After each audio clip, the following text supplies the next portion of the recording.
धैर्यशील मानेने घेतली प्रचारात आघाडी, 3 मोठ्या सभेमुळे वातावरण बदललं.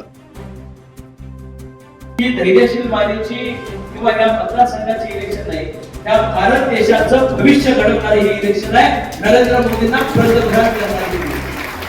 महायुतीचे उमेदवार खासदार धैर्यशील माने यांनी शिरोळ तालुक्यातील प्रचारात मुसंडी मारली. कुरुंदवाड येथे डॉक्टर संजय दादा पाटील यांच्या माध्यमातून झालेला भाजपा कार्यकर्त्यांचा मेळावा, त्यानंतर शिरोळ येथे माधवराव घाटगे यांनी आयोजित केलेला आणि मोठ्या गर्दीत झालेला भाजपाच्या कार्यकर्त्यांच्या मेळाव्यात मंत्री चंद्रकांत दादा पाटील यांची उपस्थिती आणि जयसिंगपूर आमदार डॉक्टर राजेंद्र पाटील यड्रावकर यांनी आयोजित केलेल्या कार्यकर्त्यांच्या मेळाव्याला पालकमंत्री हसन मुश्रीफ, आमदार प्रकाश आवाडे यांनी लावलेली हजेरी आणि कार्यकर्त्यांचा जनसागर यामुळे शिरोळ तालुक्यात खासदार धैर्यशील माने यांनी प्रचारात मोठी आघाडी घेतल्याचं चित्र निर्माण झालंय.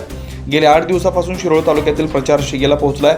यात शिरोळ तालुक्यातील आमदार डॉक्टर राजेंद्र पाटील यड्रावकर, गुरुदत्तचे चेअरमन माधवराव घाटगे, डॉक्टर संजय दादा पाटील यांच्यासह सर्वच महायुतीचे नेते, कार्यकर्ते आणि पदाधिकाऱ्यांनी खासदार धैर्यशील माने यांना निवडून आणण्यासाठी मूठ बांधली आहे. पालकमंत्री हसन मुश्रीफ, मंत्री चंद्रकांत दादा पाटील यांचा दौरा संपन्न झालाय आणि हजारो कार्यकर्त्यांची गर्दी संपन्न होत असल्यानं धैर्यशील माने यांना शिरोळ तालुक्यातून मोठं लीड मिळण्याची शक्यता नाकारता येत नाही.